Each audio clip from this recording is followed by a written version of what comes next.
Sa video na ito dadaling ko kayo sa isang kwento ng Pasko na hindi ninyo inaasahan. Isang animatronic na Santa Claus na tila may buhay. Sa isang lumang bahay sa Quezon City, ang malamig na simoy ng Disyembre ay nagdala ng kakaibang presensya na nagpatindig ng balahibo ng isang batang lalaki. Habang inilalagay ang Santa Claus sa sala, napansin ni Miguel ang kakaibang aura nito. Para bang may mga matang sumusunod sa kanya. At sa basement ang mga ilaw ay kumikislap-kislap at ang mga anino ay naglalaro sa mga pader. Dito nagsimulang gumalaw ang Santa Claus at nagdala ng takot na hindi nila malilimutan. Sa isang lumang bahay sa Quezon City, ang malamig na simoy ng Disyembre ay pumapasok sa mga bintana.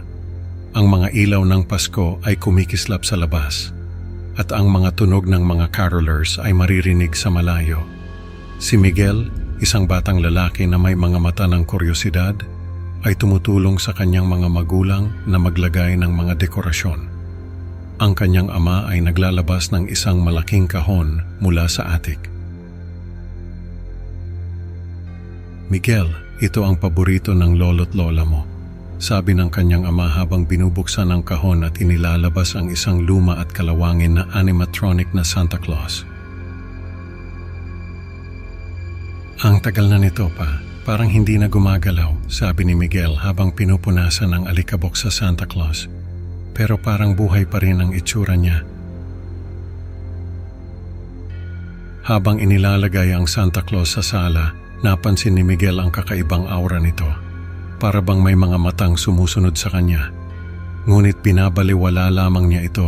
Iniisip na ito'y bahagi ng kanilang tradisyon tuwing Pasko. Sa isang malamig na gabi, habang ang mga ilaw ng Pasko ay kumikislap sa sala, sina Miguel at Daniel ay naglalaro ng video games sa kanilang PlayStation. Ayoko talaga yung Santa Claus na yan, sabi ni Daniel habang tinitingnan ang animatronic na nasa sulok ng sala. Parang may masamang mangyayari. Tigilan mo nga ako, Daniel. Dekorasyon lang yan, sagot ni Miguel habang patuloy na naglalaro. Pero Miguel, parang gumagalaw siya minsan. Dagdag pa ni Daniel habang tumitingin sa Santa Claus. Parang may buhay. Isang araw, napilit ni Daniel ang kanilang mga magulang na ilagay ang animatronic sa basement. Habang binababa ito ng kanilang ama, naramdaman ni Miguel ang kakaibang lamig na bumalot sa paligid. Habang naglalaro ng taguan kasama ang kanilang mga pinsan na sina Carla at Jay, nakita ni Miguel ang animatronic na nakaharang sa isang pasilyo. Ang mga mata nito ay tila sumusunod sa bawat galaw nila, na nagdulot ng kakaibang takot kay Daniel. Sa basement, ang mga ilaw ay kumikislap-kislap at ang mga anino ay naglalaro sa mga pader. Sina Miguel, Daniel, Carla at Jay ay naglalaro ng taguan. Habang nagtatago si Miguel sa tabi ng animatronic, naramdaman niyang parang may mga matang nakatingin sa kanya. Biglang lumitaw si Carla at tumawa, "Nahanap kita." "Grabe Miguel, bakit dito ka nagtatago? Nakakatakot dito," sabi ni Carla habang tinitingnan ng Santa Claus. Tumawa si Miguel, ngunit hindi niya maalis ang pakiramdam na may kakaiba sa animatronic. "Nahanap kita," sabi ni Carla habang tumatawa. "Ikaw naman ang taya." Napilitan si Miguel na maging it at nagsimulang maghanap ng mga nagtatago. Bumalik siya sa pasilyo at nakita si Daniel na nakulong ng animatronic. Ang power cord nito ay nakapulupot sa leeg ni Daniel. "Daniel, anong nangyayari?" Sigaw ni Miguel habang sinusubukang alisin ang cord. Sa takot, sinubukan ni Miguel na palayain si Daniel, ngunit ang braso ng animatronic ay biglang gumalaw at itinulak siya pabalik. Ang mga mata ng animatronic ay nagbago ng kulay. Mula sa mapusyaw na pula patungo sa matingkad na pula na parang may buhay na galit. Sa madilim na basement, ang mga ilaw ay kumikislap-kislap at ang mga anino ay naglalaro sa mga pader. Ang malamig na hangin ay tila bumabalot sa kanilang paligid. Sa kabila ng takot, naglakas loob si Miguel at sinugod ang animatronic na palaya si Daniel na may mga bakas ng pagkakasakal sa leeg. Ano nang nangyari? Tanong ni Carla habang humihingal at umiiyak si Daniel.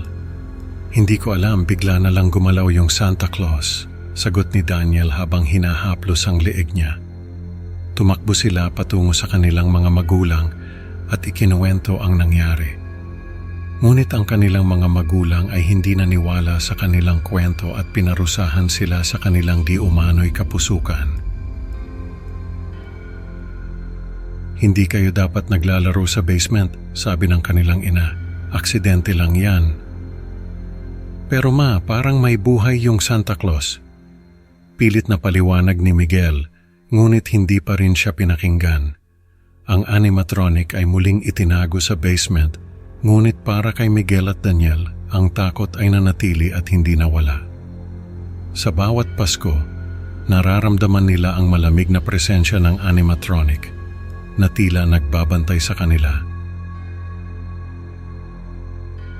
Makalipas ang ilang taon, inamin ni Daniel kay Miguel na may narinig siyang bulong mula sa animatronic noong insidente.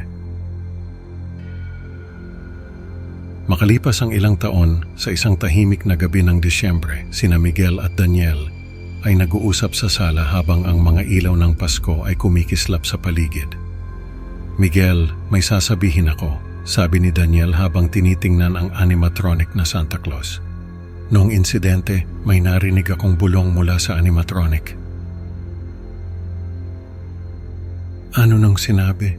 Tanong ni Miguel habang nararamdaman ang malamig na hangin sa paligid.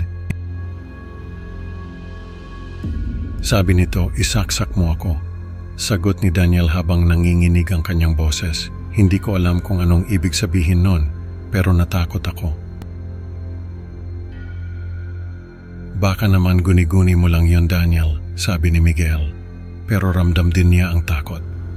Sa kabila ng trauma, patuloy pa rin na ipinapakita ang animatronic tuwing Pasko nang walang karagdagang insidente. Ngunit sa bawat Pasko, nararamdaman nila ang malamig na presensya ng animatronic na tila nagbabantay sa kanila.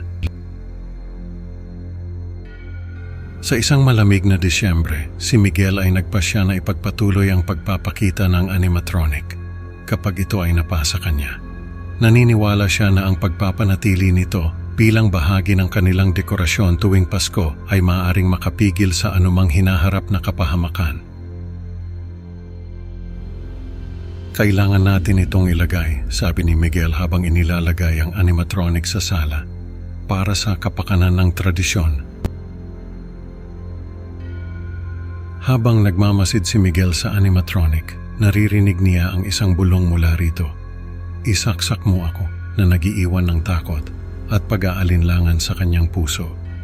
Ano nga ba ang tunay na lihim ng Santa Claus animatronic na ito? Ang malamig na presensya nito ay tila nagbabantay pa rin, naghihintay ng tamang pagkakataon upang muling magpakita ng kanyang tunay na anyo. Ang kwento natin ngayon ay nagtuturo ng isang nakakatakot na aral. Hindi lahat ng tradisyon ay dapat ipagpatuloy, lalo na kung may masamang presensya. Maraming salamat sa pakikinig, mga ka-creepy. Huwag kalimutang mag-like at subscribe para sa mas maraming kwentong katatakutan. Excited na akong makasama kayo sa susunod na upload. Hanggang sa muli, mag-ingat sa mga bagay na tila buhay. Baka totoo nga sila.